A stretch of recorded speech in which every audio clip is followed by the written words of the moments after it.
Vamos falar de jovens que estão muito bem nessa temporada com um detalhe sub-21, beleza? Começando por um cara que talvez deveria estar um pouquinho mais nos holofotes, que é o Marc Caçador. A gente sabe que o Barcelona faz um começo absurdo de temporada com o Hansi Flick, simplesmente não para de ganhar e meter gol, num time ali estrelado com o Rafinha e Lewandowski brilhando, mas pouco se fala do Caçador e o mais curioso é que a ascensão dele no time titular foi meio que sem querer. Pois é, a volância no Barcelona não foi um problema durante muito tempo, né? Desde que o Busquets assumiu a posição lá pela temporada 2008-2009 e acabou formando um dos melhores trios de meio campo da história ali ao lado do Xavi e do Iniesta, ele ficou praticamente 15 anos como volante da equipe, sendo peça constante ali, sempre titularíssimo, até sair pro Inter Miami em 2023. E aí a coisa complicou, porque na temporada 23-24, alguns tentaram preencher o seu vazio ali, mas não conseguiram, em especial o Oriol Romeu, que foi contratado para a posição, mas não encantou e até já foi embora emprestado.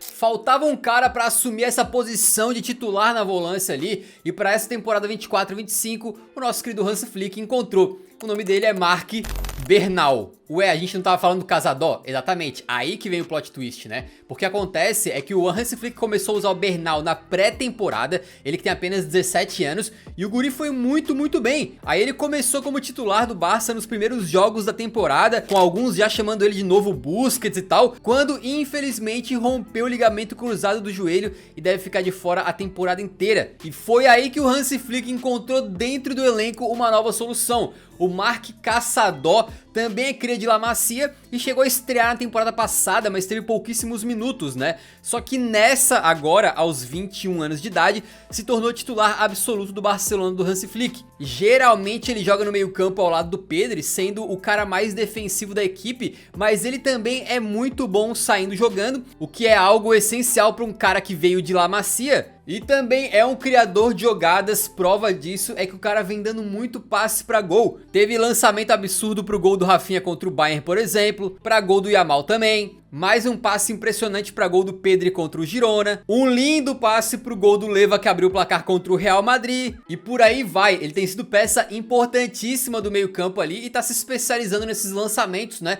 Não à toa, o técnico da Espanha, Luis de la Fuente, tava de olho no camarada e convocou ele para a seleção espanhola. O Caçador, inclusive, deu uma entrevista muito interessante em que ele falou o seguinte: deixa o like no vídeo do Orofute agora para ajudar o canal, senão depois você esquece. Ele falou: o futuro a gente não sabe, mas no momento da gravação desse vídeo, com certeza o Caçador é um dos melhores meio-campistas da Europa. E é claro que tem uma porrada de jogadores sub-21 que estão bem aí, né? Mas a gente quis focar aqui em nomes um pouco menos conhecidos.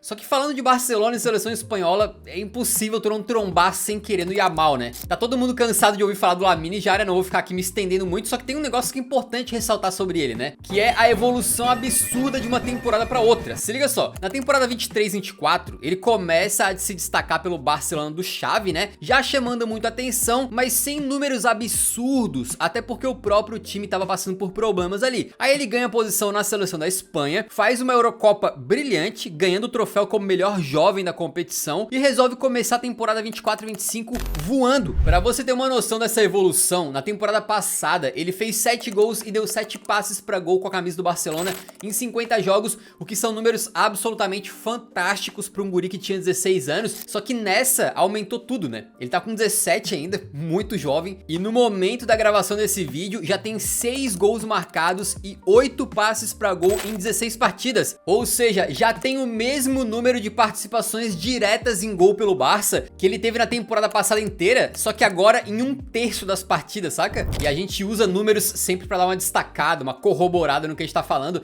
mas o jogo do Yamal também vai além dos números, obviamente, né? É um cara que dá passe de trivela, um cara que faz golaço na Champions, que não treme nem contra o Real Madrid, muito diferenciado, muito acima da média. E se a parceria Caçador e Yamal pode render muitos frutos na seleção espanhola, eu tô achando aí que a próxima geração dos caras já tá garantida, porque no ataque eles também têm um candidatíssimo para aquela vaga titular no futuro próximo, que é o Samu Omorodion, que recentemente pediu para parar de ser chamado dessa maneira e ser reconhecido como Samu Agueroa, em homenagem aí ao sobrenome da sua mãe. Por falar nisso, os pais do Samu são nigerianos, mas ele nasceu na Espanha, sendo formado na base do Granada, onde fez literalmente só uma partida como profissional e foi contra o Atlético de Madrid, no que alguns dias depois, coincidentemente, ele é vendido pro próprio Atlético. Só que lá ele nem joga e é direto emprestado pro Alavés, fazendo uma boa temporada 23-24 com 8 gols marcados, e vale lembrar, era a primeira temporada do cara como profissional. Muito promissor e com apenas 20 anos, né, jogando pela seleção de base e tudo mais, foi campeão das Olimpíadas com a Espanha, mas quando voltou pro Atlético, a intenção do clube era vender o Samu pra fazer saldo lá do fair play financeiro, sacou assim? Então ele ficou treinando separado do resto do elenco,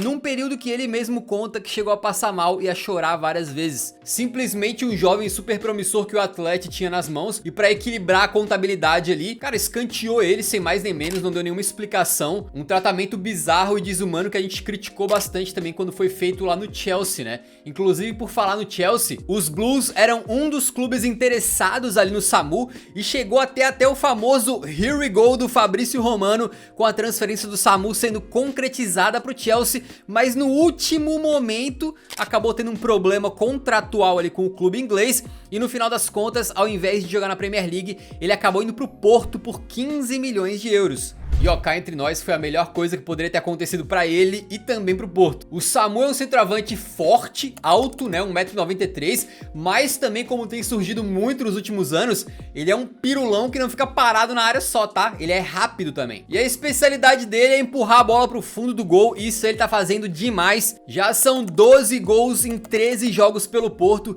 incluindo 2 contra o Vitória de Setúbal, hat-trick contra o Aves, e quando o Porto foi destruído pelo Benfica no clássico, o golzinho de honra foi dele. Inclusive ele quase foi jogar na Inglaterra, né? E quando pegou o Manchester United pela Europa League, meteu 2. Precisa de gol? Chama o Samu. Ele tá arrebentando no Porto e foi convocado agora pra Espanha, mostrando pro Atlético que ele era mais do que um ativo financeiro pra fechar o balanço fiscal, né? Sem querer cutucar muito, mas o Atlético de Madrid, na mesma janela que vendeu o Samu, contratou outro centroavante que já tá mais próximo dos 30 anos, que custou o dobro e que tem 1/3 dos gols. Certamente foi uma das decisões já tomadas, né? E por falar em decisão, o próximo nome aqui da lista é o John Duran, que no começo da sua carreira tomou uma decisão um pouquinho esquisita também. O John Duran é um atacante de 20 anos de idade que vem sendo uma carta na manga pro Unai Emery lá no Aston Villa, quase sempre saindo do banco e resolvendo as partidas. Mas o curioso é que o caminho de carreira dele foi bem diferente do que a gente tá acostumado. Ele é colombiano, né? E foi formado no pequeno Envigado, que por mais que não seja um dos maiores do país lá, é conhecido por ter uma base que formou, por exemplo, caras como o Juan Quintero e o Rames Rodrigues. E fica aí a coincidência de que os três começam com o J e são canhotos. Pouco suspeito, né? E por falar em Rames, na base, o John Duran teve como mentor, né, como treinador ali, justamente o Wilson Rames Rodrigues, o pai do Rames, que aparentemente foi um dos responsáveis em pegar o jovem ponta e transformar ele num atacante, função que ele joga agora e que tá rendendo, né, porque o cara tá metendo gol a rodo. O moleque então tava sendo treinado por gente importante,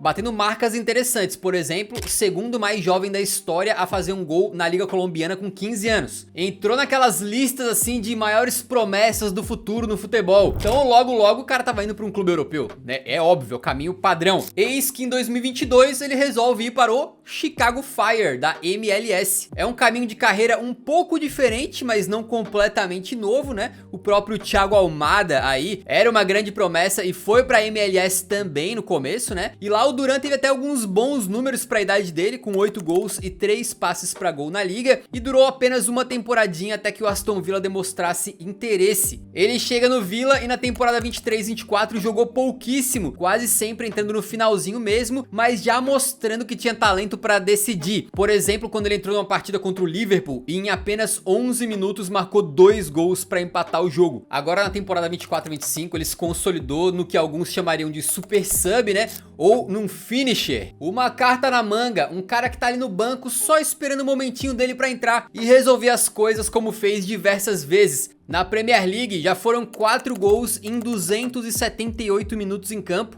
o que daria mais de um gol por jogo completo, né? E a estrela dele também brilhou na Champions, quando entrou simplesmente contra o Bayern de Munique e fez o gol do 1 a 0 pro Aston Villa. Curiosamente, na última vez que o Villa tinha enfrentado o Bayern na Champions, tinha sido na vitória na final, em que o Villa foi campeão da Liga dos Campeões, batendo o Bayern por 1 a 0 lá em 82. Agora, sabe o que também estava acontecendo em 82? O surgimento em Birmingham, que é a cidade do Aston Villa, de uma banda conhecida como Duran Duran. 42 anos depois, parecia destino que um cara com o nome de uma banda famosa da região decidisse o jogo contra o Bayern de Munique, igualzinho na década de 80. Agora resta saber se o John Duran vai ficar tranquilo com essa função por enquanto de reserva ali, né? Ou se ele vai querer sair porque tem clubes interessados. E falando no nome interessante aí decidindo na Champions, não tem como deixar de fora o cara que vem sendo aí a nova alegria da quinta série, né? O Anthony Milambo. O nome dele é esse, tá? A culpa não é minha, mas o fato é que a história dele é bem bacana. O Anthony é cria da base do Feyenoord, lá na Holanda, e mais um desses moleques prodígios da lista, porque ele estreou na Conference League aos 16 anos, se tornando na época, lá em 2021, né? O mais jovem da história do Feyenoord a entrar em campo. Mesmo depois da estreia profissional, como acontece com muitos jovens, né? O Milambo acaba retornando pra base, voltando a jogar ali pelos times de categorias inferiores e demora um pouquinho pra engrenar no time principal, jogando um joguinho ali e outro acolá, mas bem esporádico mesmo, né? Até ter uma ascensão meteórica nessa temporada 24-25. Ele é um meio campista daquele estilo meio que box to box, que vai pegar a bola no meio campo mais pra trás, vai carregar até o ataque e também sempre chega na área bem pra finalizar, como tem feito bastante na temporada. Até aqui já são 6 gols, incluindo 3 na Champions League, um contra o Girona, com ele se infiltrando bem demais na área, e depois 2 contra o Benfica, sendo que num deles ele deu uma caneta no Otamendi antes de finalizar. Então é oficial, no Milambo todo mundo tá de olho. Agora, não só de olho, né, mas também de ouvidos, porque quando o cara tem um nome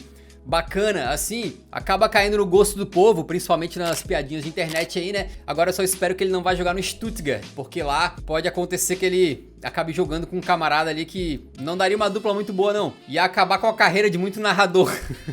Desculpa aí se você se sentiu ofendido com as piadas, tá? Eu não quero briga com ninguém. Na verdade, eu só quero paz. Tanto é que o próximo nome da lista é o Nico Paz. Exatamente, o Nico é um meia visto como uma baita joia desde a base, né? Que ele fez no Real Madrid, clube onde foi formado e chegou até a estrear no profissional na temporada passada, na Champions League, onde inclusive meteu um gol contra o Napoli. O Nico Paz é bastante promissor e talvez em qualquer outro clube aí estaria ganhando chances, né? Mas no Real Madrid, cara, a competição já costuma ser de alto nível, e ainda quando tu vai falar de jovens, pô, os caras têm lá Endrick, Arda Güler ganhando poucos minutos, né? Então tu imagina ser um jovem com menos nome brigando por uma minutagem mínima, sacou? Até por isso ele saiu meio que sem ser muito falado do Real Madrid, sendo vendido pro Como da Itália por cerca de 6 milhões de euros, e lá tá jogando muito bem. Como vocês sabem, o Como é aquele pequeno clube da Itália que tá com muita mídia recentemente aí, né? Porque é treinado pelo ex-meia Cesc Fábregas, tem o Thierry Henry como um dos investidores e recentemente contratou nomes famosos aí, carimbados no futebol europeu, como o nosso querido Belotti, o Sérgio Roberto e até o Varane, que já chegou e já se aposentou. E por mais que o Como não esteja brigando lá no topo da tabela, né? Não tinha como esperar isso, o Nico Paz tem feito a sua parte, sendo um meia que sabe jogar um pouquinho mais aberto se for necessário, mas sempre buscando criar e servir os seus companheiros, como numa baita enfiada com a perna direita no jogo contra a Atalanta, ou nesse lindo passe inteligente aí contra o Verona. O Nico Paz nasceu na Espanha e aparentemente estava sendo disputado pela seleção espanhola e também pela Argentina. O pai dele é argentino, chama Pablo Paz, e inclusive defendeu os hermanos na Copa do Mundo de 98. O Nico Paz tinha que tomar sua decisão e acabou optando por jogar pelo país do seu pai. Foi convocado pela Argentina, já jogou pela seleção principal e adivinha, deu um passe para gol fazendo uma tabelinha simplesmente com o Lionel Messi. E como paz sem voz não é paz, é medo, o Nico Paz acabou falando sobre esse momento, né? E disse que é uma loucura, que é incrível jogar com os jogadores da Argentina ali. Aos 20 anos de idade, o valor que o Como pagou pelo Paz já tá ficando muito barato, né? E aparentemente outros clubes já estão de olho no garoto, e o próprio Real Madrid, que não é bobo nem nada, tem uma cláusula de recompra. E sabem o que dizem, né? Um time que tem paz não quer guerra com ninguém. Outros caras que daria pra falar aqui, né? O Cubarsí, obviamente. Nosso nosso querido Yildiz da Juventus, que teve altos e baixos, mas já conseguiu decidir partidas nessa temporada. E tem outros, beleza? Pra seguir nesse tema de jovens, assiste esse vídeo aqui, onde a gente fala sobre caras que já tiveram um começo de carreira completamente absurdo.